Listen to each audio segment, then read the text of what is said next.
Victory wings ప్రేక్షకులకు నమస్కారం. ఈరోజు ప్రముఖ రాజకీయవేత్త, మన విశిష్ట అతిథి శ్రీ ప్రొద్దుటూరి సుదర్శన్ రెడ్డి గారు ఉన్నారు. ఆయన గురించి, ఆయన చేసిన సేవల గురించి ఆయన మాటలను విందాం. సార్ నమస్కారం. సార్ నమస్కారం. విక్టరీ వింగ్స్ ఛానల్ తరపున మీకు స్వాగతం పలుకుతున్నాను సార్. Thank you sir. ఈరోజు మీ యొక్క రాజకీయ ప్రవేశం గురించి కాస్త మా ప్రేక్షకులకు చెప్పండి. నేను నా బాల్యంలోనే ఎడ్యుకేషన్ చేస్తూ ఉండగా చాలా అంటే ఎడ్యుకేషను మాకు స్కూల్స్ లేక కూడా మేము నడుచుకుంటూ పోయేవాళ్ళం గ్రామాల నుంచి. అలా ఎడ్యుకేషన్ చేసి బహుశా అప్పుడు నాకు మెడిసిన్లో వరంగల్లో 6,250 రూపీస్ ఆఫ్టర్ 12th తర్వాత కడితే నాకు సీట్ వచ్చేది. మా పేరెంట్స్ ఒప్పుకున్నారు, ఫాదర్ మీరు ఇంక కట్టేస్తాం మీరు అంటే, నేను ఈ డాక్టర్ నాకు వద్దులే, నేను ఫస్ట్ ఏమో బిజినెస్ చేయాలని డిసైడ్ అయ్యాను. ఓకే. బిజినెస్ చేశాం. బిజినెస్ చేసిన తర్వాత ఒక సర్టన్ లిమిట్ తర్వాత సిస్టమ్స్ చూసి, నేను బిజినెస్లో ఉన్నాను కానీ ప్రజలకు చేయాలన్నా కేవలం చిన్న చిన్న హెల్ప్ సాయాలో చేయగలుగుతాం కానీ సిస్టంలో చేయలేము. ఓకే. దీనికి ఏది బేసు అని ఆలోచించాం. దీనికి రాజకీయం బేసు. రాజకీయాలు అవసరం ఉంటే ప్రజలకు ప్రాజెక్టు కట్టించవచ్చు, మంచి మంచి ఎడ్యుకేషన్ ఇవ్వచ్చు, మెడికల్ కాలేజీలు కట్టవచ్చు, ఇంజనీరింగ్ కాలేజీలు కట్టవచ్చు. దీంట్లో ఉంటేనే బాగుంటుందని డిసిషన్ తీసుకొని అప్పుడు నేను రాజకీయంలో 85-86లో రావడం జరిగింది. సార్, మీరు హెల్త్ మినిస్టర్గా ఉన్నప్పుడు 18 నెలలు ఉన్నారు. ఆ టైంలోనే చాలా విప్లవాత్మకమైన మార్పులు తీసుకొచ్చారు. ఇప్పటికీ నీమ్స్కి వెళ్తే అక్కడ నిజంగా మీ పేరే వినబడుతూ ఉంటుంది సార్. అది ఎవరైనా పర్లా. సో నీమ్స్లో మీరు చేసినటువంటి ఆ మార్పులు, తీసుకున్న సాహసోపేతమైన నిర్ణయాల గురించి మా ప్రేక్షకులు కాస్త చెప్పండి. రాజశేఖర రెడ్డి, కీర్తిశేషులు రాజశేఖర రెడ్డి గారు ఉన్నప్పుడు నాకు హెల్త్ మినిస్టర్గా ఇచ్చారు. హెల్త్ మినిస్టర్గా ఇచ్చిన తర్వాత నేను అన్ని విధాలుగా అనుభవం ఉన్నవాడిని కాబట్టి నా ప్రజలకు ఆరోగ్యం బాగోలేదని హాస్పిటల్స్కి వస్తారు, వాళ్ళని ఎలా ట్రీట్మెంట్ చేస్తే బాగుంటుంది, ఏ డాక్టర్స్ చేస్తే బాగుంటుందని ఆలోచించి అప్పుడు నీమ్స్లో మంచి డాక్టర్స్ ఉండేవాళ్ళు, హాస్పిటల్లో కూడా అన్ని సౌకర్యాలు ఉండేవి కాబట్టి సెక్రటరీ జె సత్యనారాయణ కూడా ఉండే. అప్పుడు నాకు హెల్త్ మినిస్టర్గా ఉన్నప్పుడు జె సత్యనారాయణ గారు కూడా సెక్రటరీగా ఉన్నారు. మేము హాస్పిటల్లో 2 times విజిట్ చేసి ఇక్కడ సిస్టమ్ ఏంది, పేషెంట్స్ ఏ పేషెంట్స్ ఎక్కువ వస్తూ ఉన్నారు, మనం ఏం చేయాలని. వాళ్ళదేమో మాకు ఇక్కడ కన్స్ట్రక్షన్స్ కావాలి, ఎక్విప్మెంట్స్ కావాలని చెప్తా వచ్చారు. సెకండ్ టైం కూడా చెప్పాను. థర్డ్ టైం మీరు ఎక్విప్మెంట్స్ కానీ కన్స్ట్రక్షన్స్ కానీ ఒకసారి నోట్ ఇవ్వండి, అది సెక్రటరీ గవర్నమెంట్ చూస్తుంది. మీకు పేషెంట్లకు ఇమ్మీడియట్ సౌకర్యాలు ఏం కావాలి, పేషెంట్లకు ట్రీట్మెంట్ చేయడానికి ఇమ్మీడియట్ సౌకర్యాలు ఏం కావాలి అది చెప్పండి మాకు. మీ దగ్గరకు వచ్చిన తర్వాత మనకు అప్పుడు ఆంధ్రప్రదేశ్గా ఉన్నప్పుడు చాలా మంచి హాస్పిటల్ అని బాగా దూరం నుంచి అందరూ మొత్తం ఆంధ్ర నుంచి కూడా వచ్చేవాళ్ళు కాబట్టి ఇక్కడ నా అబ్జర్వ్కి వచ్చినప్పుడు ఏంటంటే, ఒక పేషెంట్ శ్రీకాకుళమో విజయనగరమో వైజాగ్ ఆదిలాబాద్ నుంచి వస్తే ఈవినింగ్ వస్తాడు, మార్నింగ్ అవుట్ పేషెంట్స్కి వస్తాడు. పాపం ఆ డాక్టర్ చూసే వరకు 10:30 11 అయిపోతుంది. ఇతనికి ఏమేమి టెస్ట్ చేయాలని ఆయన నిర్ణయించి రాసే వరకు 12-12:30 అయిపోతుంది. అప్పుడు అక్కడ కొన్ని అన్ని సౌకర్యాలు ఉన్నా చిన్న చిన్న ఇబ్బందులు చేసి బయటకు పోయి చేసుకునేవాళ్ళు. సేమ్ డే రాకుండా నెక్స్ట్ డే సేమ్ డే వచ్చినా సాయంత్రం వరకు వస్తుంది, 4 o'clock డాక్టర్స్ డ్యూటీ అయిపోతుంది. నెక్స్ట్ డే రౌండ్స్ చేస్తారు, థర్డ్ డే వస్తారు వాళ్ళు మళ్ళీ. ఆ పేషెంట్ 3 days ఉండవలసి వస్తుంది. ఇది కరెక్ట్ కాదు. మనం వాళ్ళు ఎక్కడి నుంచో వస్తారు, రెసిడెన్షియల్ ఉన్నాయి, వచ్చిన వాళ్ళకి ఇబ్బందులు కదా, దీనికి ఏం ప్రాబ్లం అని నేను అడిగాను. లేదు సార్, ఎక్విప్మెంట్స్ అయితే ఇచ్చాం కదా, టెక్నీషియన్స్ లేరు. అరే నేను టెక్నీషియన్స్ ఎందరు లేరు? 8 to 10 members. ఏం సాలరీ? 8 to 10,000 ఉంటుంది. సరే, గవర్నమెంట్లో ప్రొవిజన్ ఉన్నా లేకున్నా మేము ఇస్తాము, మీరు ఇమ్మీడియట్ అపాయింట్మెంట్ చేయమని చెప్పి కండిషన్స్ పెట్టాం. నా పేషెంట్స్ వచ్చిన వాళ్ళు ఇమ్మీడియట్ సేమ్ డే రిపోర్ట్స్ ఇవ్వాలి, సేమ్ డే 4 o'clock వరకు డాక్టర్ దగ్గర వెళ్ళాలి, ప్రిస్క్రిప్షన్స్ రాసుకోవాలి, మెడిసిన్స్ రాసుకొని వెళ్ళిపోవాలి. అది ఈ విధంగా చెయ్యండి అంటే ఒక డాక్టర్ దాంట్లో ఇవన్నీ చేయొచ్చు సార్. మీరు టెక్నీషియన్స్ అయితే మేము 2 daysలో అపాయింట్మెంట్ చేసేస్తాం. ఆ డాక్టరు శేషగిరిరావు అని డాక్టర్, ఆయన హార్ట్ స్పెషలిస్ట్. వారు ఏం చెప్పారు, సార్ మేము ఇప్పుడు మాకు ఏంది చెప్పండి, ఏం సంకోచల మధ్య ఏది డిస్కషన్ చేస్తే తప్పులేదు కదా. లేదు సార్, మేము ఈవినింగ్ మా డ్యూటీ అయిన తర్వాత మాకు మాకు కొన్ని రూమ్స్ అలాట్ చేయండి, చేస్తే వచ్చిన వాళ్ళు సాయంత్రం వేస్తూ ఉన్నారు కాబట్టి వాళ్ళకి అన్ని టెస్టులు చేసేసి మేము ఈ టెస్టులు కావాలనే వరకు 7-8 నుంచే వాళ్ళు టెస్టులకు పోయి అన్నీ చేసేస్తారు. రిపోర్ట్స్ 1-2 లోపల వచ్చేస్తుంది, మేము ప్రిస్క్రిప్షన్ రాసి ఇవ్వడానికి ఇబ్బంది ఉండదు సార్ అని. ఇప్పుడు మనం ప్రాక్టీస్ చేయడానికి వీల్లేదని ఉండే రూల్స్. నేనేం చెప్పాను, సరే మీరు ప్రాక్టీస్ చేయండి, ఈవినింగ్ రూమ్ అలాట్ చేశాము. అప్పుడు 400-300 తీసుకుంటే హాస్పిటల్కు 100 ఇవ్వండి, మీరు 200 తీసుకోండి, ఎస్ గో హెడ్ అని అదే రోజు స్టార్ట్ చేసుకోవచ్చు. అట్లా అంటే చేసే విధానాలు అంటే ఇంత చేసి ఇందరు డాక్టర్లను పెట్టుకొని ఇంత హాస్పిటల్ కట్టుకొని ఏమంటారు, టెక్నీషియన్స్ లేరు అంటే ఇట్లా సిస్టమ్ ఇన్వాల్వ్మెంట్ అయితేనే కానీ సిస్టమ్ పనిచేయదు. నేను అనేది ఏంటంటే ఇన్వాల్వ్మెంట్. ఏం డాక్టర్ గారు అంటే మేమేం చేయాలి సార్, మీరు ఇష్టమేం చేస్తామంటారు. ఇచ్చేటప్పుడు అన్ని సౌకర్యాలు చేయాలి కాబట్టి ఆ విధంగా ఆ నియమ్స్ని చేశాం. సార్, మీరు ఉమ్మడి ఆంధ్రప్రదేశ్లో ఉన్న ప్రతి గవర్నమెంట్, అంటే ఆ టైంలో ఉమ్మడి ఆంధ్రప్రదేశ్ కదా సార్, ప్రతి గవర్నమెంట్ హాస్పిటల్లో ఎన్నో మార్పులు తీసుకొచ్చారు. ప్రతి గవర్నమెంట్ హాస్పిటల్లో మీ యొక్క మార్క్ కనపడిందని చాలామంది చెప్తూ ఉంటారు. సో దాని గురించి ఏమైనా చెప్పండి. నేను ఫస్ట్ ఏమో మనకు డాక్టర్స్ని మెరిట్లో వచ్చిన వాళ్లకు వితౌట్ డొనేషన్ వాళ్ళకు డాక్టర్ చదువుకోవడానికి సౌకర్యాలు పెంచాలి, సీట్లు పెంచాలని రాజశేఖర రెడ్డి గారు ఉన్నప్పుడు కొన్ని సీట్స్ పెంచుతూ కొన్ని కాలేజెస్ తీసుకుంటూ, నేను మినిస్టర్ అయిన తర్వాత నిజామాబాద్లో కూడా మాకు 40 years డ్రీమ్ ఉండే మెడికల్ కాలేజ్ కావాలని. ఆ డ్రీమ్ని ఎలా చేసుకోవాలి అని అంటే మేము ఒక సిస్టంలో ఉన్న వాళ్ళం కాబట్టి నేను మెడికల్ కాలేజు 100 seats అంటే 100 డాక్టర్స్కు చదువుకోవడానికి సౌకర్యం, నా పేషెంట్లకు నా ప్రజలకు 500 beds ఉండాలి. ఇవి ఉండాలి. ఆల్రెడీ అక్కడ 300 beds హాస్పిటల్ ఉంది.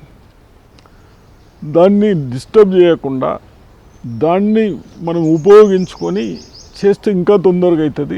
నా ప్రజలకు నా విద్యార్థులకు ఇంకా తొందరగా ఒక 1 year 2 years ముందు వచ్చేస్తుంది. కాబట్టి ఆ విధంగా ఆలోచించి నిజామాబాద్ హాస్పిటల్ని అలానే ఉంచుకుంటూ హాస్పిటల్ ఉన్న ప్లేసునేమో మెడికల్ కాలేజ్ చేశాం. ఆ తర్వాత హాస్పిటల్స్కేమో ఒక టవర్స్ కట్టాం. ఓకే, టవర్స్ కట్టి పేషెంట్ని ఎక్కడ తిరగకుండా ఇక్కడ వచ్చిన పేషెంట్ని అన్ని విధాలుగా ఇక్కడనే టెస్టులు మ్యాక్సిమం నీమ్స్లో చేసినట్టు అక్కడ కూడా అంటే నేను నీమ్స్ కాకుండా కొత్తగా కడుతున్నాం కాబట్టి ఇండియాలో ఏది బెస్ట్ ఉన్న సిస్టమ్, ఈ అన్ని సిస్టమ్ పేషెంట్ అటు పోవాలా ఇటు పోవాలని లేకుండా నాకు ఒక మిత్రుడు ఉండే, ఆయనకు కూడా మెడికల్ కాలేజీలు ఉండే. ఓకే.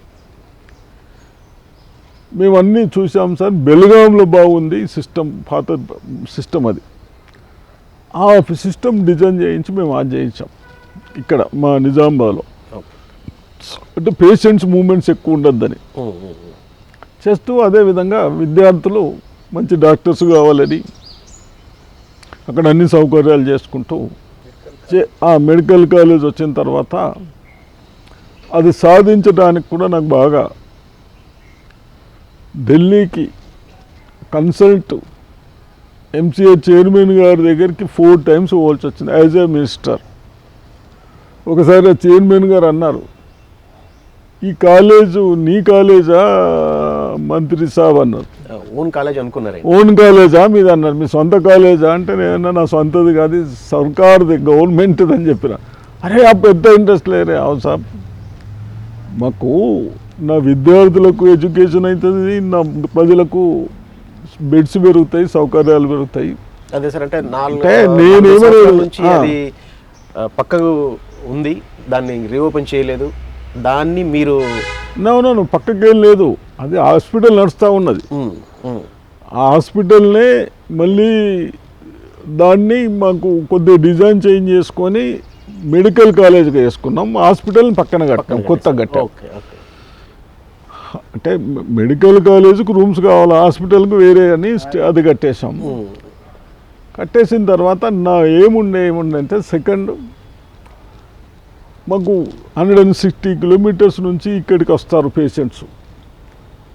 వచ్చినప్పుడు ఇక్కడ కార్పొరేట్ హాస్పిటల్ కానీ ఇంకో హాస్పిటల్ కానీ వాళ్ళ ఇబ్బందులు, వాళ్ళ ఛార్జెస్ చూస్తూ ఉంటే ఇవన్నీ మిడిల్ ఫ్యామిలీస్ని, చిన్న వాళ్ళని ఇబ్బంది పెడతా ఉన్నారు అని నాకు అదొకటి కూడా ఉండే చాలా. ఓకే. ఉన్నాక అక్కడ అన్ని ఎక్విప్మెంట్స్తో సహా హాస్పిటల్ ఇచ్చాం. ఎందుకు 80% నా హెల్త్ పేషెంట్స్ 80% హైదరాబాద్ రావద్దు, ఇక్కడనే ట్రీట్మెంట్ చేసుకోవాలి. ప్లస్ నాకు ఎవ్రీ ఇయర్ 100 డాక్టర్స్ 4 years తర్వాత 5 years తర్వాత డాక్టర్ అయిపోతాడు. అవుట్ సర్జన్ చేస్తారు వాళ్ళు. అవుట్ సర్జన్ చేసే వాళ్ళు కూడా ఆడ ప్రజలకు ట్రీట్మెంట్ చేస్తూ ఉంటారు. ఇక్కడ 100 ఉంటే వాళ్ళు ఒక 100 వస్తారు, ఇంకో సెకండ్ ఇయర్ ఇంకో 100 వస్తారు, ఇట్లా వస్తూ ఉంటారు. కాబట్టి ఇవన్నీ సౌకర్యాలు ఉంటాయన్నా మేము ఆ ఉద్దేశంతోనే అక్కడ మెడికల్ కాలేజ్ కట్టాం. బహుశా తెలంగాణ వచ్చిన తర్వాత నేను విమర్శించడం కాదు కానీ అక్కడ ప్రొఫెసర్స్ ఒక 3 subjectsకి ప్రొఫెసర్స్ లేకుంటే మేము హైదరాబాద్కి వెళ్ళి రిటైర్డ్ అయ్యాలను కూడా పంపించడం జరిగింది వాళ్ళకి రిక్వెస్ట్ చేసి. నా పిల్లలకు ఎడ్యుకేషన్ ఒకటి, వాళ్ళు మంచి డాక్టర్ కాకుంటే మనం అందరం సఫర్ అవుతామని ఒకటి. అందుకొరకే అది ఇంపార్టెంట్ అని నేను ఏ సబ్జెక్ట్లో కూడా వీక్ ఉండొద్దని వాళ్ళని ప్రొఫెసర్స్ని తీసుకొని ఆ క్లాసెస్ పెట్టించాం. అదేవిధంగా నేను ఎవ్రీ 6 months 4 monthsకి ఒకసారి హాస్పిటల్కి పోయి ఒక 2 years ఏంది ఎంత అంటే హాస్పిటల్ కంటే ఎక్క నేను మెడికల్ కాలేజ్కి పోయేవాళ్ళని. వీళ్ళు మంచి డాక్టర్స్ కావాలి అయితేనే మనకు ఉపయోగపడుతుందని అది ఉండే. అదేవిధంగా నేను ఆదిలాబాద్ పోయాం, ప్లస్ ఇది కర్నూలు తర్వాత అనంతపూర్. అప్పుడు రఘువీర మినిస్టర్ ఉండే, వాళ్ళకి అప్పుడే కాలేజ్ ఇస్తున్నాం మనం. అక్కడ కూడా మెడికల్ కాలేజ్ విజిట్ చేసి ఎక్కడ ఏ సౌకర్యం, వైజాగ్ పోయాం. వైజాగ్లో కూడా ఓల్డ్ మెడికల్ హాస్పిటల్స్ మెడికల్ కాలేజీలు ఉంటే దానికి కూడా ఏ సౌకర్యాలు కావాలన్నా ఇవన్నీ విజిట్ చేసుకుంటూ గుంటూరు పోయాను, Guntur old medical college, Kakinada వెళ్ళాను. ఈ పీరియడ్లోనే ఇవన్నీ విజిట్ చేసి ఎక్కడ ఏది సౌకర్యాలు చేయగలుగుతాం మనం. ప్రజలకు ఇబ్బందులు, హెల్త్ అన్నిటికంటే ఎక్కువ ఆరోగ్యం ఉంటేనే అన్నీ బాగుంటాం. కాబట్టి అది ఫస్ట్ ప్రియారిటీగా నేను తీసుకొని ఆ విధంగా చేశాను హెల్త్గా. ప్లస్ ఈ అవుట్ సర్జరీ అయ్యేటప్పుడు మనం పాపం వాళ్ళకు డాక్టర్స్కు 900 రూపీస్ ఇస్తాం. ఏది ఇన్సెంటివ్స్ అంటారు, అది ఇన్సెంటివ్స్ 9,000. 9,000 ఉంటే వాళ్ళందరూ అప్పుడు ఇది 9,000 మాకు సరిపోతలేదంటే బహుశా నేను 21,000 చేసాము. అది ఎందుకు వీళ్ళు ఇంత కష్టపడుతున్నారు, వీళ్ళ భవిష్యత్తు మన కొరకు చేస్తూ ఉన్నారు కాబట్టి వాళ్ళకి ఏమి ఇచ్చినా, వాళ్ళకి సమ్ సాలరీ ఇచ్చినా చేసినా సర్వీసెస్ ఎవరి కొరకు చేస్తున్నారు, ప్రజల కొరకు చేస్తూ ఉన్నారు. వాళ్ళు మంచి డాక్టర్స్ కావాలని అట్లా పెంచుకుంటూ, ప్లస్ మనకు ట్రైబల్ ఏరియాస్లో కానీ విలేజ్లలో కానీ డాక్టర్స్ లేరు. ఎంబీబీఎస్ వాళ్ళు ఎవరు పోయేవాళ్ళు గారు, అందరూ హైదరాబాదు డిస్టిక్లో హెడ్ క్వార్టర్లు ఉండేవాళ్ళు. దాన్ని దృష్టిలో పెట్టుకొని ఆర్ఎంపీ డాక్టర్స్ ఉన్నారు. వాళ్ళు ప్రాక్టీస్ చేస్తే అప్పుడు కేసులు చేసేవాళ్ళం మనం. వాళ్ళకు కూడా ఒక 3 months ట్రైనింగ్ ఇచ్చి, ఆ ట్రైనింగ్ తర్వాత కొందరికి సర్టిఫికెట్స్ ఇచ్చి మీరు ట్రీట్మెంట్ చేసుకోండి, అక్కడ బీపీ చూడండి, బీపీ టాబ్లెట్స్ ఇవ్వండి, షుగర్ చూడండి అని ఆ విధంగా పంపాం. థర్డ్, అనిస్థిసా లేరు మనకు, ఇప్పటికైనా తక్కువనే ఉన్నారనుకుంటా అనిస్థిసా డాక్టర్స్. నేను ఆపరేషన్ చేయడానికి డాక్టర్ వస్తాడు కానీ మత్తు మంది ఇచ్చిన వాళ్ళు లేరు అంటారు. ఈ మత్తు మంది ఇచ్చిన వాళ్ళు ఎట్లా అని అనిస్థిసా డాక్టర్స్ షార్టేజ్ ఉన్నారని. అంటే మా ఇన్వాల్వ్మెంట్, ఆ సిగరెట్స్ కూడా జయ సత్యనారాయణ గారు కూడా అట్లే ఉండే ఇన్వాల్వ్మెంట్. ఏం చేద్దాము సార్, ఎంబీబీఎస్ అయిన డాక్టర్స్ ఉన్నారు, వీళ్ళకు ఒక 6 months ఆర్ 1 year చెన్నైలో ట్రైనింగ్ ఇస్తే క్లాసెస్ ఉన్నాయి, ఆ క్లాసెస్కు పంపిస్తే మనం అనిశ్చిత డాక్టర్లను తయారు చేయొచ్చు అంటే సరే అన్నాం. అంతట్లో నాకు పోర్ట్ఫోలియో చేంజెస్ అయింది అక్కడికి. ఇంకోటి ఏంటంటే, నేను ఎవరిని విమర్శించడం కాదు కానీ సిస్టమ్ కొరకు మీరు వచ్చారు, మీరు చెప్పేదే చెప్తూ ఉంటారు డాక్టర్లు. మీరు ఎక్విప్మెంట్ లేదు, అది లేదు, ఇది లేదు, గాలి లేదు అంటే మీరు చెప్పింది కదా, మేము విన్నాం కదా. నువ్వు ఒక స్పెషలిస్టు, హార్ట్ స్పెషలిస్టు, నువ్వు క్యాన్సర్ స్పెషలిస్టు, నువ్వు కిడ్నీ స్పెషలిస్టు, మీరందరూ డాక్టర్స్ ఉన్నారు కదా. నా ఆంధ్రప్రదేశ్లో ఎందరు స్పెషలిస్ట్ ఉన్నారు, ఎవ్రీ 15 daysకు మీరు ఎన్ని ఆపరేషన్స్ చేస్తూ ఉన్నారు, నాకు ఆ లిస్ట్ రావాలి, ప్రతి మంత్ రిపోర్ట్ రావాలి అని ఇట్లా పెట్టేశాం. అంటే నా ప్రజలకు, నా డాక్టర్లతోని ఎవరైనా అందరు నిర్లక్ష్యం చేయరు కానీ ఎవరైనా ఉన్నా వాళ్ళు కూడా యాక్టివ్ కావడానికి, సపోర్ట్గా ఉండటానికి ఈ విధంగా చర్యలు తీసుకుంటూ ఉంటుంటుంది. ఆ విధంగా ఇంప్రూవ్మెంట్ అయింది అప్పుడు హాస్పిటల్స్. అట్లనే ఉస్మానియా పోయాం. అబ్బా, నేను ఇప్పుడు చెప్పదు కానీ అక్కడ పోతూ ఉంటే టాయిలెట్స్ అవి చూస్తూ ఉంటే బాధ అనిపించి ఇమీడియట్ అక్కడ సస్పెండ్ చేసి వచ్చినాం 2 సూపర్వైజర్స్ని. ఇమీడియట్ ఆయన సస్పెండ్ చేసి మళ్ళీ మేము డిస్కషన్ చేసినాము. అది పాత స్ట్రక్చర్స్ ఉన్నాయి, అంత బాగలేదని అప్పుడే మేము టవర్స్ కొరకు పక్కన టవర్స్ కట్టాలని డిసిషన్ తీసుకొని అది చేసినట్టు అప్పుడే మేము ప్లాన్ చేసినట్టు. సార్, ఇప్పుడు మీరు 18 నెలలు ఆరోగ్య శాఖ మంత్రిగా ఉన్నారు. అట్ ద సేమ్ టైం మీరు తీసుకునే నిర్ణయాలు కానీ చేసిన సేవలు కానీ మీకు తృప్తిగా ఇచ్చాయని చెప్పి మీ మాటలు మాకు అర్థమైంది. అట్ ద సేమ్ టైం మేము బయట కూడా చాలా విన్నాము. సార్, ఇప్పుడు ఈ ఆరోగ్య శాఖ మంత్రిగా ఉండడం కంటే ముందే మీరు ఆరోగ్యంగా ఉండాలని చిన్నప్పటి నుంచి మీరు చేసే ప్రయత్నాలు, వాటికి సంబంధించిన ఆరోగ్య రహస్యాలు మాకు తెలిసిన సమాచారం ఏంటంటే సార్, మీరు యోగా బాగా చేస్తారు, వాకింగ్ చేస్తారు ఎక్కడున్నా అనేది విన్నాం సార్. ఇప్పుడు ఆరోగ్యం ఎందుకు ఉండాలంటే, ఎందరో డబ్బులు ఉన్న వాళ్ళు చూశాను, కోటీశ్వర్లు ఉన్నారు, ఏమి లేని వాళ్ళు కూడా సంతోషంగా ఉంటారు అన్నీ ఉండి.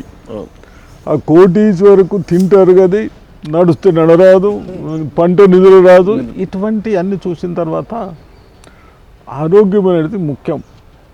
ఆరోగ్యం ఉంటే మనకు ప్రశాంతత ఉంటే అన్ని విధాలుగా ఏదైనా కానీ ఒక పని, ఒక డబ్బులు, ఒక లిమిట్, అవును. ఆ లిమిట్ కంటే తక్కువ ఉంటే బాధలు ఉంటాయి. కానీ ఆ లిమిట్ వచ్చిన తర్వాత సిస్టమ్ ఫాలో అయితే ఆ సిస్టమ్ ఆరోగ్యం బాగుంటే నువ్వు అన్ని పనులు చేసుకోవచ్చు. నువ్వు అన్ని పనులు చేసుకుంటూ ఆరోగ్యం కాపాడకుంటే ఆ చేసిన పనులన్నీ ఉత్తదైతే ఆ డబ్బులు వచ్చినాయని ఎంజాయ్ చేయలేము, నువ్వు చేయలేము, ఆ పిల్లలు కూడా నిన్ను చూసుకోవటానికి సరిపోతారు. హెల్త్ బాగలేకుంటే నిన్ను చూసుకోవడానికి సరిపోతారు. కాబట్టి తప్పనిసరిగా ఆరోగ్యంగా ఉండటానికి పనులు చేయాలి, మనకు రెస్పాన్సిబుల్ ఉన్న పని చేయాలి. ఎవరైతే ఏ పని చేస్తామో దాంట్లో ఇక్కడ ఎటువంటి వెనకాడకుండా పని చేసుకుంటూ అదేవిధంగా కొద్దిగా టైం మనం యోగా, ఇప్పుడు మనము ఏదో యోగా అనేది కాదు. అప్పుడు నేను ఇప్పుడు చూస్తూ ఉన్నాను, శివుడు అప్పుడు పార్వతికి జ్ఞాపకాలు పోతే శివుడు పార్వతితో అన్నీ చేయించారు. ఓకే, కొన్ని ఎందుకు చేయిస్తున్నారు? అవన్నీ పాత జ్ఞాపకం అవుతుంది, హెల్త్ ఇంప్రూవ్ అవుతుంది.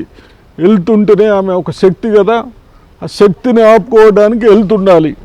హెల్త్ ఉండాలంటే యోగాలు చేయాలి, యోగాల సిస్టమ్స్ ఉన్నాయి, ఆ యోగా చేయాలని అంతా ఉన్నప్పుడు తప్పనిసరిగా మనము యోగాకు రోజు ఒక 1 అవర్ టైం కేటాయించి బాగా యోగా చేసుకుంటూ ఉంటే బాగుంటుంది, ఆరోగ్యం ఉంటుంది. మందికి సెల్ఫ్ నీ కొరకు, నువ్వు డబ్బులు సంపాదిస్తే మన ఫ్యామిలీ కొరకు, నా మిత్రుల కొరకు, ఇంకోళ్ళ కొరకు. ఇప్పుడు ఇది చేసేది నీ కొరకు. నీకు ఎన్నున్నా ఒక సిస్టమ్ లేకుంటే ఏం బాగుంటుంది? అందుకొరకే నేను చిన్నప్పటి నుంచి 85 నుంచి కూడా వాకింగ్ చేస్తుంటే 85నే అక్కడ ఒక స్కూల్లో మేము యోగా ట్యూటర్ని పెట్టి యోగా క్లాసెస్ కూడా స్టార్ట్ చేయించినాం 85లో. అదేవిధంగా పనేందర్ గారు కూడా పరిచయం అయ్యాడు నాకు. ఆయనకు కూడా నేను మినిస్టర్గా ఉన్నప్పుడు మా ఫ్యామిలీ మెంబర్స్కు నాకు వచ్చి యోగా క్లాసెస్ ఇచ్చేవాడు. ఆ తర్వాత అక్కడ మేము ఈ బ్యాక్ డోర్ నుంచి వస్తాం, బ్యాక్ డోర్ అంటారా, గేట్ 5 అది 5 4 వెస్ట్ గేట్ నుంచి వస్తాం. అక్కడ అందరూ ఈడ కూడా మనం ఒకటి యోగా క్లాస్ స్టార్ట్ చేద్దామంటే అక్కడ ఒక షెడ్ వేసేసి వీళ్ళందరూ కలిసి నన్ను ఆ రోజు ప్రారంభోత్సవానికి, నేను అప్పటికి హెల్త్ మినిస్టర్గా ఉన్నా. మీరు చెప్పేది కేబీఆర్ పార్క్ దగ్గర కేబీఆర్ పార్క్ దగ్గర ఉంటే ఇనాగ్రేషన్ చేసి అందరు బాగా చేయమని, పనేందర్ గారు బాగా చేపిస్తారు కదా అని సర్వీసెస్ ఉన్నాయి. ఆయన కూడా ఒక ఇండస్ట్రియలిస్టు. ఇది మనందరి ఆరోగ్యం కూడా కాపాడుకోవాలని ఆయన ఉద్దేశం ఉంది. కాబట్టి మనందరికీ ఈ విధంగా చేస్తే మీరు అందరు బాగుంటారని ఆలోచన అనుకుంటా. బహుశా ఆ ఆలోచనే మా అందరికి చెప్పేవాడు. మరి అందరం చేసేవాళ్ళం, చేయని వాళ్ళు ఇప్పుడు అనుభవిస్తూ ఉన్నారు. ఇంకోటి ఇవాళ నేను పేపర్లో కూడా చూశాను, ప్రెస్లో,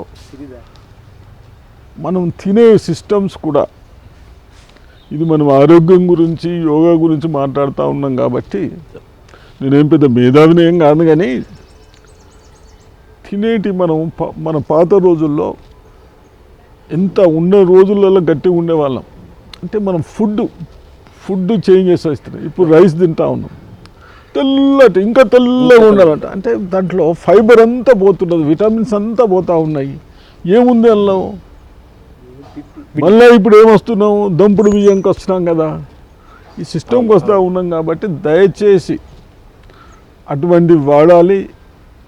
ప్లస్ కొత్తగా కొర్రలు ఇవన్నీ వస్తున్నాయి. ఇవన్నీ మనం అన్నీ తినేయే, మన తాతలు తిన్నాయే, అవే మనకు బాగుంటుంది. ఫుడ్ తిన్నప్పుడు ఇమీడియట్ డైజెషన్ అయితే అంటే మన సిస్టమ్ ఏం పని చేయదు, షుగర్ వస్తుంది, బీపీ పెరగచ్చు, అన్నీ పెరగచ్చు. స్లోగా అవుతూ ఉంటే మనకు హెల్త్గా ఉంటామని ఉన్నాయి. కాబట్టి అటువంటి ఫుడ్ కూడా అలవాటు చేసుకోమని నేను యంగ్స్కు రిక్వెస్ట్ చేస్తూ ఉన్నాను. సార్, మీరు హెల్త్ మినిస్టర్గా చేశారు, దాని తర్వాత అది అతి తక్కువ టైంలో 18 నెలలు చేశారు. దాని తర్వాత ఇరిగేషన్ శాఖకి మీరు బదిలీ అయ్యారు. సో అక్కడ తీసుకున్న నిర్ణయాలు, చేసిన మంచి పనులు, మీరు చాలా హ్యాపీగా ఇది కదా నేను సాధించింది అని ఆ శాఖలో, ఇరిగేషన్ శాఖలో మీరు చేసిన మార్పుల గురించి చెప్పండి సార్. ఇప్పుడు ఫస్ట్ ఏమో ఇరిగేషన్లో మనకు ఆంధ్రప్రదేశ్కు ముఖ్యమంత్రిగా రాజశేఖర్ ఉన్నప్పుడు బోల్డ్ స్టెప్ తీసుకున్నాడు.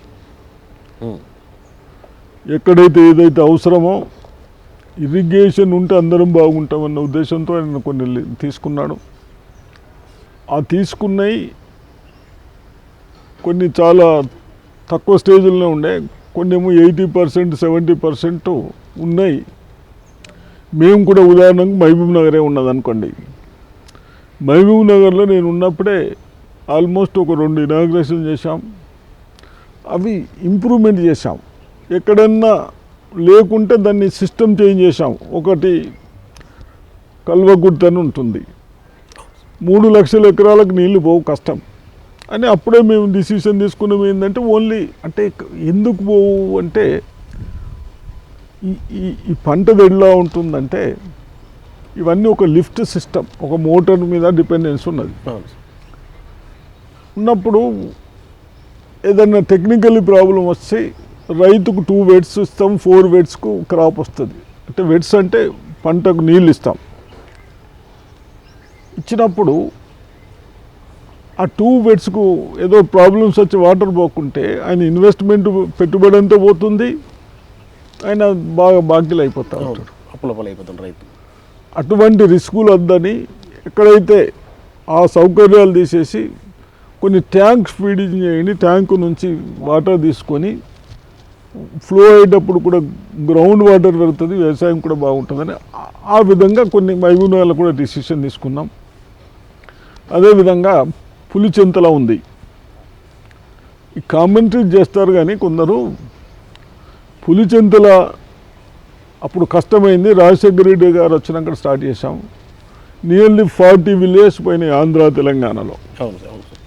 పోయినాక దాని కెపాసిటీ ఎంత? 45 టీఎంసీ. చాలా పెద్ద ప్రాజెక్ట్. 45 టీఎంసీ ఎక్కడికి వెళ్ళి వస్తుంది? మన వేస్ట్ వాటర్. అంటే మన వేస్ట్ వాటర్ అంతా సముద్రం పోయేదని ఆపుకొని కట్టుకున్నాం. ఎందుకు ఆపుకున్నాము? దాంతో ఏంది, ఏదో అప్పుడు తెలంగాణ మూమెంట్ ఇదంతా ఆంధ్రకు చేస్తున్నారు అని అనేవాళ్ళు ఉండా అనేవాళ్ళకు కూడా జవాబు చెప్తూ ఉంటుంటాం మేము. చూడు, ఆంధ్ర తెలంగాణ క్వశ్చన్ కాదు ఇది. ఈ వాటర్ ఎక్కడ ఏది సేవ్ చేసుకోవాలో సేవ్ చేసుకుంటూ పోవాలి. కానీ సరే, ఈడ 45 టీఎంసీలు ఆపినాం. ఆపిన తర్వాత ఆంధ్రకు ఇవ్వకుంటే నువ్వు నార్లు పోసుకోవడానికి కూడా మనం ఒక 10 టీఎంసీ నాగార్జున సాగర్ నుంచి కృష్ణాకు వదులుతుంటుంది. అవును, అక్కడ ఉంటాయి కాబట్టి నీకు ఇళ్ళకి వదిలే అవసరం లేదయ్యా అని మనము ఈ 45 టీఎంసీలు 2 టైమ్స్ యూజ్ చేసుకుంటారు. కాబట్టి మనకు దాన్ని బట్టి మనం నాగార్జున సాగర్లకు కూడా ఆంధ్రాకి ఇచ్చేటి ఒక 30 టీఎంసీ తీసుకోవడానికి సౌకర్యాలు ఉన్నాయి అని అట్లా ప్రొవిజన్స్ పెట్టుకున్నాం. పెట్టుకొని ఎక్కడైనా కానీ నడుచుకుంటూ పోయినాము. ముఖ్యం ఏంటంటే అది సాధించినాం. ఇప్పుడు నేను అన్నది విమర్శలు కాదు, కానీ ఎన్టీ రామారావు గారు పోతే అక్కడ ఒప్పుకోలే. అప్పుడు విజయనగరంలో కూడా ప్రాజెక్ట్ ఉన్నది, దాన్ని విజిట్ చేసినాం. ఆల్ ప్రాజెక్ట్స్ అక్కడ విజిట్ చేసినాము, ఆదిలాబాద్లో విజిట్ చేసినాం. ఈ ప్రాణాయిత చేయాల మా దగ్గర కూడా లేకుంటే మాకు సోర్స్ దక్కింది. మాకు అప్పుడు నిజాం సాగర్ కట్టించాడు. మళ్ళీ అప్పుడు వెంగళరావు గారు వచ్చినప్పుడు ఈ రిజర్వేర్ అంతా సిల్ట్ వచ్చిందని సింగనూరులో కట్టినరు. వాటర్ అంతా ఆగుతూ ఉంది కాబట్టి అక్కడ సోర్స్ తగ్గినాయి. సింగనూరుకు వచ్చేటి మంజీరా సోర్స్ తగ్గింది కాబట్టి దానికి ఒక మేము చేశాం. దాని నిర్వహణకు మేము అప్పుడు ఉన్నప్పుడే మేము 70% వర్క్ చేస్తే ఇప్పటి వరకు మన ముఖ్యమంత్రి గారు అట్లనే పెండింగ్ పెట్టారు. ఇటువంటి ప్రాజెక్ట్స్ మేము అల్లీసాగర్ గుత్తా కంప్లీట్ చేశాం. రాజశేఖర రెడ్డి గారు ముఖ్యమంత్రి ఉన్నప్పుడు ఫస్ట్ ప్రాజెక్టులు కంప్లీట్ చేసినాయి. అది 1,00,000 ఎకరాలకు ఆ 2లో రైతులు ఇప్పుడు హ్యాపీగా ఉన్నారు. ఆ విధంగా 2 క్రాప్స్ వేసుకొని పంటలు పండించుకుంటున్నారు. సెకండ్, ఇరిగేషన్ ఎందుకు ఇచ్చినాము? ఇరిగేషన్ ఎందుకు ఇవ్వాలి? మనం అందరం డిపెండెన్స్ ఇరిగేషన్ పైన. ఆ రైతు బాగుంటే మనం అందరం బాగుంటాం. మీ ప్రతి బిజినెస్ నడుస్తుంది. ఆయన బాగలేకుంటే మీ అందరూ ఏమి నడయి అన్నప్పుడు ఇరిగేషన్ చేసుకుంటూ 14 నుంచి 16 వరకు 15-16 వరకు అంటే విత్ ఇన్ 5-6 ఇయర్స్లో అంటే ఇరిగేషన్ ఒకటి, ఆ ఇరిగేషన్తో ఇన్ని వేల కోట్లు ఖర్చు పెట్టినాక ఈ రైతుకి ఇస్తున్నాం. ఆ రైతు నాకు గిట్టుబాటు పడతలేదు అని పంట పండిస్తలేడు. అవును, నువ్వు కట్టినావు కానీ నాకు నీళ్ళు ఇస్తున్నావు కానీ వీళ్ళు పండితే ఏమవుతుంది, ఏమవుతలేదని అవన్నీ ఆలోచించి బేసిక్ రేటు ఇప్పుడు ప్రైమ్ మినిస్టర్ గారు తీసేసి చూడు 3 చట్టాలను పెట్టి బేసిక్ రేటు, మినిమం రేటు, రైతుకు ఈ రేటు. ఇప్పుడు నువ్వు ఇది కొన్నాం, దీని మీద ఉంటుంది కదా, ఈ వాచ్ ఉన్నది, ఈ వాచ్ మీద ప్రైజ్ ఉంటుంది కదా, ఉన్నప్పుడు ప్రతి దాని మీద ప్రైజ్ ఉంటుంది, దీనికి ఎందుకు ఉండద్దు అని అప్పుడు బేసిక్స్ ఉండే. అయితే అప్పుడు 514లో 560 560 రూపాయలే ఉండే ఏంటి వడ్లు కుంటాల్కు. వితిన్ 4-5 ఇయర్స్లో 1400కి తెచ్చాం. 1000 రూపాయలు పెంచారు. అంటే 500 1400 500 into 20 అంటే నీకు 15,000 12,000 వస్తుంది ఎకరానికి. ఇప్పుడు 14 రాగానే 45,000 వచ్చింది సార్, 45,000. మొక్కలకు మేజ్ 430 ఉండే, 430 or 460, దాన్ని 1200కి తీసుకొచ్చాం. వండర్ఫుల్. అంటే ప్రైమ్ మినిస్టర్ మన్మోహన్ సింగ్, ఇటు రాజశేఖర రెడ్డి గారు ఉన్నాం. ఆ విధంగా చేసుట్లో రైతు బాగుపడ్డాడు, ప్రాజెక్టులకు కట్టిన దానికి రైతు బాగుపడే, రైతు బాగుపడితే మనం అందరం బాగుపడ్డాం. ఆ రొటేషన్తో హోటల్ అయినా బతుకుతాడు, ఆటో అయినా బతుకుతాడు, బట్టల షాప్ వాడు బతుకుతాడు, టైలర్ వాడు బతుకుతాడు. ఈ విధంగా ఉన్నదాన్ని ఇప్పుడేమో మోడీ గారేమో మరి ఏదో చట్టాలు తెచ్చిందని అంటా ఉన్నారు. ఆ చట్టాల్లో బేసిక్ లేకుండా చేస్తున్నాను అంటా ఉన్నాను. అది కరెక్ట్ కాదేమో అని నా ఆలోచన. కరెక్ట్ కాదేమో అని కాదు. సార్, ఇప్పుడు మీరు ఇరిగేషన్ శాఖ మంత్రిగా ఉన్నారు కదండి, అప్పుడు రాజకీయ పరిస్థితులు ఇప్పుడు రాజకీయ పరిస్థితులు ఒకేలా ఉన్నాయని మీరు భావిస్తున్నారా? నేను లేదు, అలా భావించడం లేదు. కనీసం సిస్టమ్స్ అన్ని మర్చారు, బాధ్యతలు లేవు, స్వార్థాలు ఎక్కువైపోయినాయి అందరికీ. అందుకొరకే ఎక్కడ ఎంప్లాయ్మెంట్ లేదు, ప్రాజెక్టులు లేవు. నీకు ఇంట్రెస్ట్ ఉన్న ప్రాజెక్టులో కడుతున్నావు తప్ప వేరే ప్రాజెక్టులు ఎక్కడ ఏం లేదు. లోన్లు తీసుకొచ్చి ఇంత లోన్లు తీసుకొచ్చి ఈ ప్రాజెక్టులు ఇవన్నీ కాదు. ఎడ్యుకేషన్లో మీరు ఒక్కటి అర్థం చేసుకోండి, ఎడ్యుకేషన్లో ప్రొఫెసర్స్ లేకుంటే మీ భవిష్యత్తు ఏందండి? స్టూడెంట్స్ది. లెక్చరర్స్ లేకుంటే ఏందండి? ఇన్ని హాస్పిటల్స్ కట్టినాము, అక్కడ ప్రొఫెసర్స్ లేకుంటే, టీచింగ్ చేసే వాళ్ళు లేకుంటే లేదండి. ఎన్ని వేకెన్సీస్ ఉన్నాయి, ఇవి కనబడతలేవమ్మా నీకు? మళ్ళీ నువ్వు తెచ్చున్నావు, 1,000 లక్షల కోట్లు బాకీలు తెస్తూ ఉన్నావు. దేని కొరకు? ఇప్పుడు ఉన్నది సిస్టంలో పెట్టుకుంటే సిస్టంలో పోవాలి తప్ప ఇది కరెక్ట్ కాదు. ఇంకోటి హాయిగా వ్యవసాయం చేసుకునే వాళ్ళు దాన్ని ఏదో చట్టాలు తెచ్చి బేసిక్ రేటు లేకుండా చేస్తూ ఉన్నారు. పంజాబ్, హర్యానా, యూపీ రైతులు, బీహార్ రైతులు ఒక 1 month నుంచి ఇంత పెద్ద చలిలో పాపం రోడ్డు పైన ఉంటే ఎక్కడ పోతున్నాం? ఏమడుగుతున్నారు వాళ్ళు? ఏమడుగుతున్నారండి? ఇవి ఉన్నాయి ఉంచండి, మీరు తీసేయకండి అని కూడా రిక్వెస్ట్ చేస్తూ ఉన్నారు. నువ్వేదో చట్టాలు, అది ఏం చట్టము? ఈ ప్రాజెక్టులు ఎందుకు కట్టుకున్నావు? వీళ్ళందరినీ కాపాడటానికి. ఎవరిని? రైతులను కాపాడితే ప్రజలను కాపాడతాడని. ఇప్పటికీ 50 మందికి పైగా చనిపోయారు సార్. అదే మరి ఎక్కడ మరి నీ స్వార్థం ఎందుకు? ఇది దేని కొరకు? నువ్వు ఏం భవిష్యత్తు బాగు చేస్తావండి? చెప్పు, భవిష్యత్తు బాగు చేస్తావు. ఒక డిస్ట్రిక్ట్ చూపించు, అది అప్పుడు కానీ మాకు అర్థం కాదు కదా. అంటే మోడీ గారు తెచ్చిన చట్టం చూడండి, ఒక్కటి అడుగుతా ఉన్నాను. మోడీ గారు తెచ్చిన చట్టము, మోడీ గారు మీరు ప్రైమ్ మినిస్టర్ అయిన దురదృష్టం మాది. ఎందుకంటే ఇప్పుడు మొన్నటి వరకు మనం వడ్లు అమ్మితే 1,500 1,600 1,500 కొన్నారు, ఇప్పుడు 2,000కు వచ్చినాయి. రేపు వారు తెచ్చిన చట్టాలు గవ్వే. మనకు పండించినప్పుడేమో 1,000-1,200 అంటారు. మళ్ళీ మనమే తినడానికి పోతే, నా ప్రజలకు తినడానికి పోతే 2,000కు అంటారు. ఇది రేపు రైతుకే కాదు మీ అందరికి కూడా బాధ అవుతుంది రేపు. అంటే ఇప్పుడు వాళ్ళు అనేది ఏంటంటే సార్ చట్టాలు సరిగా అర్థం కాలేకపోతున్నాయి వాళ్ళకి, సో అందుకే ఇలా చేస్తున్నారు అని చెప్పి అంటున్నారు. నువ్వు ఏం మేధావయా, నాకు బ్రెయిన్లు ఉన్నదా? నేనే వ్యవసాయం చేస్తోని నాకు పంట పండించింది ఏమి, నాకు 50 నా తాతలు తండ్రులు అందరం మేము పనిచేసేటోళ్ళం. ఇంతకుముందు ఈ చట్టాలు మినిమం రేట్ లేకుంటే మాకు ఏమవుతుందో సఫర్ అయినాం కాబట్టి మేము అది ఉండాలి అంటున్నాం. అది ఉన్నప్పటి నుంచి మేము హాయిగా ఉన్నామని చెప్తా ఉన్నాం. మీరేమో దీన్ని ఉపయోగపడుతుంది అంటే ఏం ఉపయోగపడుతుంది, ఏ విధంగా ఉపయోగపడుతుంది పెట్టు మరి. ఎస్ ఇది నువ్వు అమ్ముకుంటున్నావు కదా, దీనికి ఒక రేట్ నిర్ణయించినావు కదా, దానికంటే రేట్ ఎక్కువ పెట్టు. ఇప్పుడు 1800 ఉన్నది కదా, 2000 ఇస్తారని చెప్పు, మేము హాయిగా ఉంటాం. అది పేపర్ మీద లేదు అని రైతుల యొక్క, పేపర్ మీద లేకుంటే ఎట్లండి? నువ్వు ఇప్పుడు చూడండి, పేపర్ మీద లేకుంటే రేపు కోర్టుకు పోయినా, రేపు కలెక్టర్ దగ్గరకు పోయినా పేపరే ముఖ్యం కదా, చట్టాలే ముఖ్యం కదా. నువ్వేమో తీసేటేమో చట్టాలు చేస్తా ఉన్నావు, మాకు చెప్పేదేమో పేపర్ మీద కూడా లేదంటే ఇది ఎక్కడండి? ఇది అన్యాయం. మీరందరూ కూడా దయచేసి, ఇది రాజకీయం కాదు, ఇది మనందరు భవిష్యత్తు. చైనాను ఏదో గొప్ప చెప్తాము, చైనా ఎందుకు ఇట్లా సిస్టమ్స్ అన్నీ అమలు చేసుకుంటూ వస్తూ ఉంది కాబట్టి వాళ్ళు ఇంప్రూవ్ అవుతూ ఉన్నారు. మీరు ఒక ఇండస్ట్రీ వచ్చలేదు, ఒక ఎంప్లాయ్మెంట్ ఇచ్చింది లేదు, ఉన్నదాన్ని వ్యవసాయం కూడా తీసేస్తూ ఉన్నారు. ఇది కరెక్ట్ కాదని నా అభిప్రాయం. సార్ ఇంకొక important question sir. So Modi గారి టాపిక్ వచ్చింది కాబట్టి, ఇప్పుడు వరకు ఉన్న కాంగ్రెస్ హయాంలో తెచ్చిన ఏదైతే కంపెనీలు ఉన్నావో అవన్నీ ఇప్పుడు ప్రైవేట్ పరం చేయడానికి ప్లాన్ చేస్తున్నారు. లైక్ ఎల్ఐసి అని, రైల్వే, బిఎస్ఎన్ఎల్. సో మీకు ఏమనిపిస్తుంది సార్ ఇలా?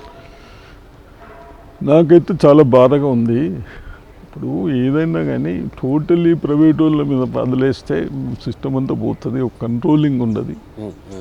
కాబట్టి అవన్నీ సిస్టమ్స్ ఉండాలని మీరు ఒక్కటేసారి ఇవన్నీ రైల్వే ఇచ్చేసే ఫ్యాక్టరీలన్నీ కాబట్టి ఇన్సూరెన్స్ మనం కోట్ల మంది ఆ బెనిఫిట్తోని ఎన్నో, నేను ఒకసారి ఆర్టికల్ చేసినాం, ఆ ఇన్సూరెన్స్తో మనం గవర్నమెంట్ కూడా తీసుకుంటాం ఇస్తామని అటువంటి కంపెనీలను కూడా మీరు ఎందుకు ఇస్తున్నారు? అదంతా ఇప్పుడు నడవని కంపెనీ అంటే అదేమో అనొచ్చు. ఎందుకు నడవదండి?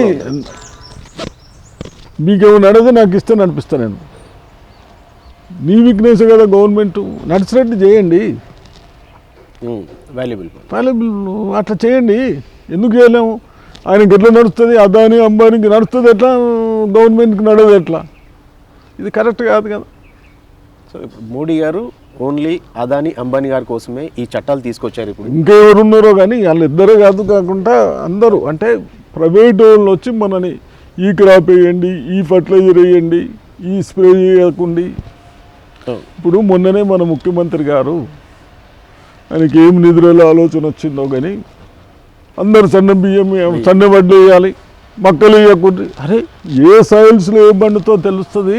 మీరు సైన్సిస్ట్ ఉన్నారు, సిస్టమ్ ఉన్నారు, ఆలోచించి చెప్పండి. కానీ ఇంత వేల లక్షల కుటుంబాల డిపెండెన్స్ అది చేస్తే నువ్వు సన్న వడ్లు వేయని సన్న వడ్ల వేసిరి ఆ డిఫెక్ట్ వచ్చాయి కదా, 40% కథం కదా, వాళ్ళకి మిగిలితే 20-25% అది అయ్యేపాయి కదా.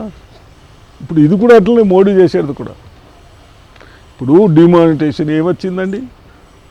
నీ బ్లాక్ మనీ అందరికీ, నీ అకౌంట్లోకి పైసలు వచ్చినాయి 15 లక్షలు, మీ అకౌంట్లోకి వచ్చినా మరి కాలేదు. ఇవన్నీ ఎందుకు మాటలు చెప్తావు నువ్వు? ట్యాక్సులు పెంచేస్తున్నావు, జిఎస్టీ అంటివి, ఉట్టి 5% 15% తెస్తువి. మరి ఏం బెనిఫిట్స్ ఎక్కడ వస్తున్నాయి? రెవెన్యూ ఎక్కడ పోతుంది? పెట్రోలు అప్పుడు మన్మోహన్ సింగ్ గారు ఉన్నప్పుడు బ్యారెల్ 120 ఉండే, ఇప్పుడు బహుశా 45-50 అయిండొచ్చు. నువ్వు పెట్రోల్ అప్పుడు 50, 60, 70, ఇప్పుడు ఎంత 80-90కి తీసుకుపోయినావు కదా. రేట్లు తగ్గాలి కదా, మరి పెంచుతూ ఉన్నావు. ఏమవుతున్నాయి డబ్బులని? ఎక్కడ డెవలప్మెంట్ వస్తుంది? ఉన్న ఫ్యాక్టరీలు ప్రైవేటైజ్కి ఇవ్వబడతాయి, ఉన్న రైల్వేని కూడా ప్రైవేట్ వాళ్ళకి ఇచ్చేస్తాను అంటే మరి ఎంప్లాయ్మెంట్ లేదు, వేకెన్సీస్ ఉన్నాయి, మరి ఎటుపోతున్నాయి? మాకేమో తినడానికి సేల్ ట్యాక్స్ జిఎస్టీ వేస్తవి, పెట్రోల్ వేస్తవి, అన్ని వేస్తున్నావు, గ్యాస్ ధరలు వేస్తవి, అన్ని సబ్సిడీలు చేయబడుతుంది. ఇది మంచిది కాదు. ఇది మనము అంటే మనం ఇంత పెద్ద కంట్రీని అందరం ఆలోచించే విషయం. కేవలం రాజకీయమే కాకుండా అందరం ఆలోచించవలసిందే ఇది. ఎందుకంటే 130 పోయి ఇప్పుడు 40కి వచ్చినాం అనుకుంటా పాపులేషన్. మనం అన్ని సిస్టమ్స్ కాకుంటే మనం ఎవ్వడు మోయలేడు భారతదేశాన్ని. కాబట్టి మళ్ళీ ఇది ఒక ఫీలింగ్స్. మతాలు ఎటు పోతారండి? మతాలు అందరం ఉన్నాం, అందరూ యూనిటీకి ఉంచేటట్టు ప్రయత్నం చేయండి. కానీ నువ్వు ఆ కాస్ట్, నువ్వు ఈ కాస్ట్, ఎక్కడ కాస్ట్లు ఇవి? ఏ కాస్టోడైనా తప్పులు చేస్తే చట్టాలు ఉన్నాయి, పనిష్మెంట్ చేయండి. వీళ్ళు చూశాను పేపర్లో, పోలీస్ వాళ్ళు 304 మేము యాక్సిడెంట్ అయితే చనిపోతే ఆ చట్టం చేస్తాం, 10 ఏళ్ళు జైలు అంటే అలా చేద్దాం. చేస్తే కంట్రోల్కి వచ్చేస్తారు అందరు. సార్ ఇప్పుడు అందులోనే మీరు అన్న దాని ప్రకారం కులాలు మతాల ప్రేరిత రాజకీయాలు చేస్తున్నారు అనుకున్నారు. సో అందులో ఒక ఉన్న వెంకయ్యనాయుడు గారే అన్నారు, ఇండియా అంటే ఓన్లీ హిందువుమే కాదు, ఇందులో అందరూ ఉన్నారని పార్లమెంట్ సాక్షిగా ఆయన ప్రసంగుడు చేశారు. ఇది తెలిసి కూడా మరి మిగతా వాళ్ళు ఎమ్మెల్యేలు కానీ ఇటు ప్రజలు కానీ బీజేపీ సైడు మల్లుతున్నారని మీకు అని అంటే మీకు ఏమైంది? మీకు అందరినీ రెచ్చగొట్టి పెట్టేస్తున్నాం. వాడు వాడు వాడు దుర్మార్గుడు, మనం అందరం ఒకటైదాం. ఏం చేస్తాము? అది నీ స్వార్థం కదా. ఇప్పుడు ఏం చేసినావండి నువ్వు? ఇప్పుడు 7 years అయిపోయా, ఏం చేస్తున్నట్టు? అని అన్నాను చూడు, నేను రైతులు నీకు అవసరం ఉంటే పాకిస్తాన్ మీద బాంబులు వేస్తాం ఎలక్షన్ రాగానే. ఇదా కరెక్ట్? ఇప్పుడు మోడీ సైడ్ చూస్తున్నారు, చూడకపోవడము, అదన్నీ ఎలక్షన్ డిఫరెంట్ ఎలక్షన్. అది తెలియని వాళ్ళు ఎందరో ఉన్నారు, ఇవన్నీ అర్థం చేసుకునే వాళ్ళు ఉన్నారు, వాళ్ళందరికీ ఓటు ఉంది. దీంతోనే మనకు వస్తుంది ప్రాబ్లమ్స్. ఎడ్యుకేటెడ్ ఉన్నా ఇంకోటి ఉన్నా కొన్ని, ఇప్పుడు ఎడ్యుకేటెడ్స్లో కొన్ని, ఇప్పుడు మొన్న అనవసరం అక్బరుద్దీన్, పివి నరసింహరావు ఘాట్ని ఇంకో అది ఎందుకు? బీజేపీ వాళ్ళేమో వాడు ఆఫీస్ అంటే ఇటు హిందువుల అంటే రెచ్చగొట్టుడు అన్నట్టు, దెబ్బ కొట్టు కాదు, రెచ్చగొట్టు. ఎప్పుడు? ఎలక్షన్లు అప్పుడు. ఇదా? ఇది కరెక్ట్ కాదు. కేసీఆర్ గారు ఇప్పుడు ఇందాక మీరు అన్నారు సన్నాల మీద వెనకాడుగు వేశారు, మళ్ళీ ఇప్పుడు రీసెంట్గా ఎల్ఆర్ఎస్ బీఆర్ఎస్ మీద కూడా మళ్ళీ వెనకాడుగు వేశారు. సో తనలో మార్పు కలిగిందని మీరు అనుకుంటున్నారా? చూడండి, ఏదన్నా కానీ ఇప్పుడు ఎల్ఆర్ఎస్ నీ ఆఫీసర్లు ఉన్నారు, గవర్నమెంట్ ఉన్న, ఎవరు తప్పండి? అప్పుడు నువ్వు అక్కడ ఎందుకు కట్టనిచ్చినావు? అదే కదా, ప్లాట్ ఎందుకు ఇవ్వనిచ్చినావు? ఇప్పటి నుంచి పెట్టు సిస్టమ్. నువ్వు మరి ఎందరి మీద ఆఫీసర్ల మీద యాక్షన్ తీసుకుంటున్నావు? నా మీద తీసుకున్నప్పుడు అప్పుడు కన్సల్ట్ వాళ్ళ మీద ఏం చేస్తున్నావు? అది లేదు, మామూలునే టార్గెట్ చేస్తావు నువ్వు. ఇది కరెక్ట్ కాదు. అంటే ఏ రాజకీయ పార్టీకైనా సరే ప్రజలే కదండి. ప్రజలు ఏ రాజకీయ నాయకు అంటే ప్రజలు ఒకసారి ముఖ్యమంత్రి తప్పు చేసిండు, దాన్ని సెట్ చేసుకోవడానికి చూడాలి. కానీ దాన్ని ఇంకా నేను అర్థం చేస్తానంటే కరెక్ట్ కాదు. అసలే కరోనా కాలం ఉన్నప్పుడు ఇవన్నీ సో తను వెనక్కి తగ్గారు. ఇంకా ఇప్పుడు చూడండి, ఈయన చెప్పేదాన్ని కరోనా మున్సిపల్ ఎలక్షన్లు ఇంకా 2 months ఉండగా కూడా ఎందుకు పెట్టుకున్నాడండి? ముందు నీ ఎలక్షన్ అయిపోవాలా, మళ్ళీ వీడు స్ట్రాంగ్ కాకుండా ఉంటే నా పార్టీ గెలవాలా? ఇంత స్వార్థాలా? అంటే మీరు రాజకీయ నాయకులుగా కనబడతలేరు. పాత వాళ్ళు అట్లనే స్వార్థాలు ఉంటామంటే మనం ఇంత డెవలప్మెంట్ కాకపోతుంది. ఇది మీరు అబ్జర్వ్ చేసుకోండి. ఇన్ని సంవత్సరాలు కాంగ్రెస్ కానీ ఇంకోటి కానీ పాలించినప్పుడు ఈ విధంగా పాలిస్తే మళ్ళీ ఎప్పుడు సిస్టమ్ ఉండకపోతుండే, ఎప్పుడు ప్రాబ్లమ్స్ అనే ఉంటుంటే, మన ఇద్దరము ఇలా ఉంటే తగాదాలు పెట్టుకుంటే డెవలప్మెంట్ ఎక్కడికెళ్ళి వస్తుంది? తగాదాలు లేకుండా అందరం కలిసి పనిచేసుకున్నాం కాబట్టే డెవలప్ అయ్యాం అని నాకు అనిపిస్తుంది. మరి మనిషికి ఒక ఆలోచన ఉంటుంది, కానీ నా ఆలోచన విధంగా ఉంది. Thank you sir.